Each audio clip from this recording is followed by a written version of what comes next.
Quand vous avez l'impression que des gens ont arrêté de compter sur vous, n'arrêtez jamais de compter sur vous-même. Alors, qu'est-ce qu'on a par là? J'ai reçu un fax qui dit « Quand est-ce que tu vas nous faire une vidéo avec Barack Obama? Ça fait 2 ans qu'on te le demande, espèce de c***. » Ok, c'est pour aujourd'hui. Dans cet épisode, vous allez découvrir le discours le plus motivant que Barack Obama ait donné de sa vie. Il parlait à une audience remplie de jeunes et il a partagé avec eux la mentalité qui lui a permis de passer du ghetto à la Maison Blanche. C'est parti. Absolument chacun d'entre vous a quelque chose pour lequel il est doué. Absolument chacun d'entre vous a quelque chose à offrir. Et vous avez une responsabilité envers vous-même, de découvrir quelle est cette chose. Mon père a abandonné ma famille lorsque j'avais seulement 2 ans.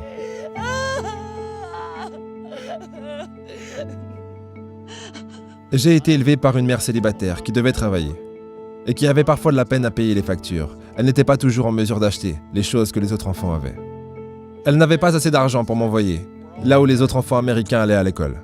Mais elle trouvait qu'il était important pour moi que je suive une éducation à l'américaine. Donc elle a décidé de m'enseigner des leçons extrascolaires elle-même, du lundi au vendredi. Mais vu qu'elle devait aller au travail, le seul moment où elle pouvait le faire, c'était à 4h30 du matin. Maintenant, comme vous pouvez l'imaginer, je n'étais pas vraiment contente de devoir me lever à 4h30. Très souvent, je finissais par m'endormir sur la table de la cuisine. Mais à chaque fois que je me plaignais, ma mère me jetait un de ses regards et me disait « Ce n'est pas une partie de plaisir pour moi non plus, mon petit gars. » Il y avait des moments où je souffrais de ne pas avoir de père dans ma vie. Il y avait des moments où je me sentais seul et j'avais l'impression de ne pas m'intégrer. Donc je n'ai pas toujours été aussi concentré que j'aurais dû l'être à l'école. J'ai fait des choses dont je ne suis pas fier et j'ai été dans plus d'embrouilles que ce que j'aurais dû. Ma vie aurait pu très facilement tourner au cauchemar. Mais j'ai eu de la chance. J'ai eu beaucoup de deuxième chance. J'ai pu aller à l'université, faire une école de droit et suivre mes rêves. Ma femme, la première dame, Michelle Obama, elle a une histoire similaire. Aucun de ses 2 parents n'a été à l'université et ils n'avaient pas beaucoup d'argent.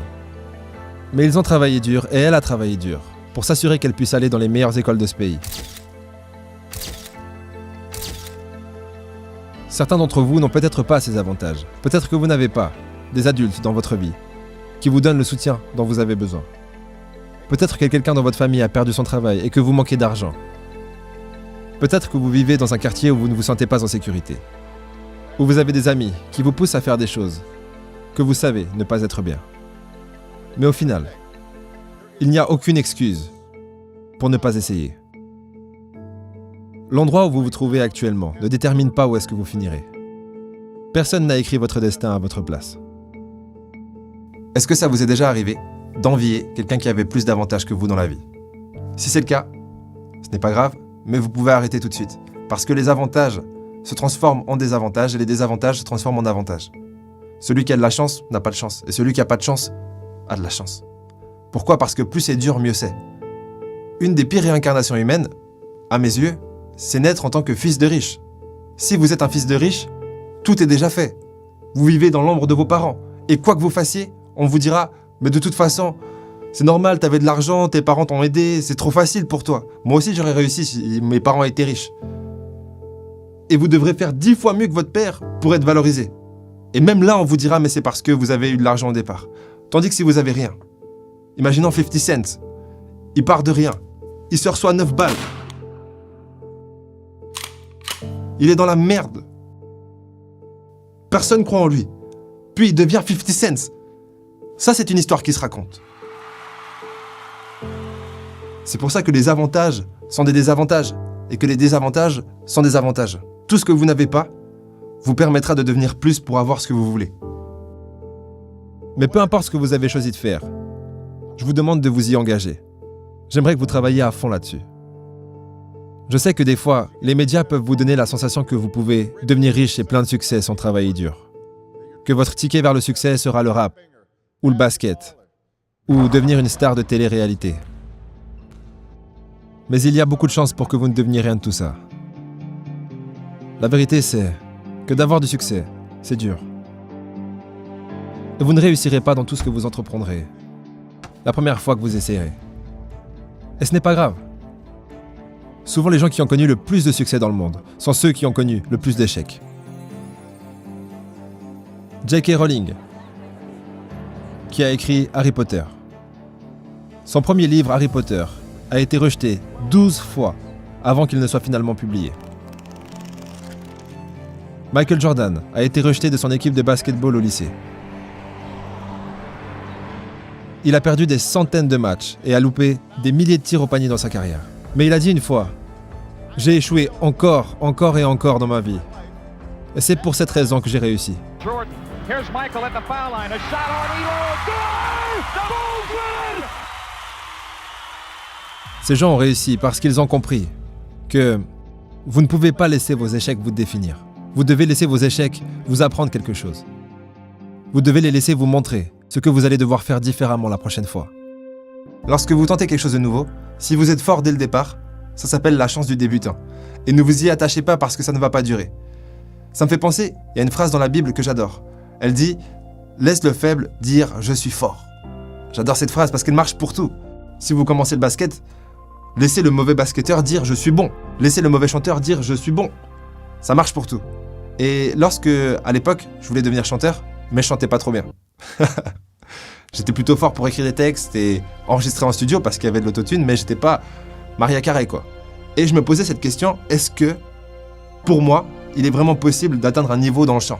Est-ce que mes cordes vocales ont la capacité d'atteindre un niveau proche de Maria Carey? Bon, franchement, je pourrais trouver un autre exemple que Maria Carey, mais vous voyez ce que je veux dire. Et j'arrêtais pas de douter. Mais la solution se trouvait dans ces deux étapes. Petit 1, laissez le faible dire « je suis fort ». Laissez-moi croire que c'est possible. Petit 2, se mettre au boulot pour s'assurer que ça va le devenir. Et ce qui est marrant, c'est que dernièrement, je suis tombé sur cette vidéo d'Ed Sheeran, qui va vous faire écouter de quel niveau il a commencé, avant d'atteindre le niveau pour lequel vous le connaissez tous. Tiens-moi.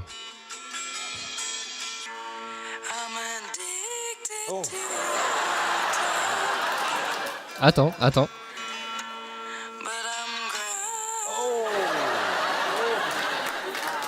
Tu sais quoi? Je me suis entraîné. Après ça, tu t'es entraîné. Ouais, et tu sais, j'en avais probablement besoin. La morale de cette petite anecdote est simple. Si comme moi, vous réalisez que vous n'avez pas envie de passer 6 heures par jour à chanter pour vous améliorer dans le chant, c'est que, probablement, vous n'avez pas envie de devenir chanteur. Si vous êtes dans les problèmes, ça ne veut pas dire que vous êtes une personne à problème. Ça veut dire que vous devez essayer encore plus fort d'agir de la bonne façon. Si vous avez des mauvaises notes, ça ne veut pas dire que vous êtes stupide, ça veut juste dire que vous devez passer plus de temps à étudier. Personne n'arrive au monde en étant bon dans tout ce qu'il fait. Vous devenez bon dans ce que vous faites lorsque vous travaillez dur. Juste une seconde, est-ce que vous avez vu ce jeune qui lève les yeux au ciel comme pour dire « mais c'est bon, c'est logique ce que tu nous racontes ». Ne soyez pas ce jeune. Rappelez-vous que les champions ont été créés en pratiquant et en repratiquant les fondamentaux. Pas en s'intéressant à de nouvelles choses. Les nouvelles choses n'ont pas créé de champions. C'est les fondamentaux, pratiqués encore et encore, qui créent les grands champions. Vous ne marquez pas beaucoup de buts la première fois que vous faites du foot. Vous ne chantez pas sur les bonnes notes la première fois que vous chantez une chanson. Vous devez vous entraîner. N'ayez pas peur de poser des questions. N'ayez pas peur de demander de l'aide quand vous en avez besoin. Je le fais tous les jours. Demander de l'aide n'est pas un signe de faiblesse, c'est un signe de force. Parce que cela montre que vous avez le courage d'admettre lorsque vous ne savez pas quelque chose. Et cela vous permet ensuite d'apprendre quelque chose de nouveau. Donc trouvez un adulte à qui vous pouvez faire confiance. Un parent, un grand-parent, un prof, un coach ou un consultant.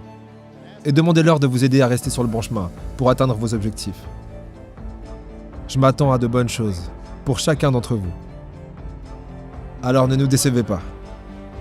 Ne décevez pas votre famille, ne décevez pas votre pays, mais plus important encore, ne vous décevez pas vous-même.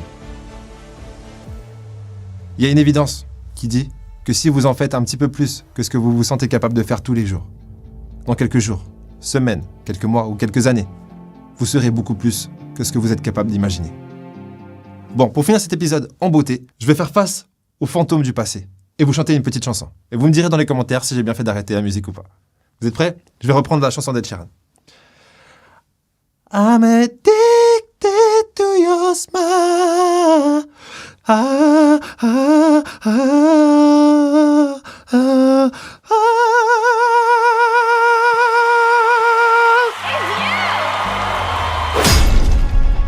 J'ai bien fait d'arrêter la musique. Au prochain épisode.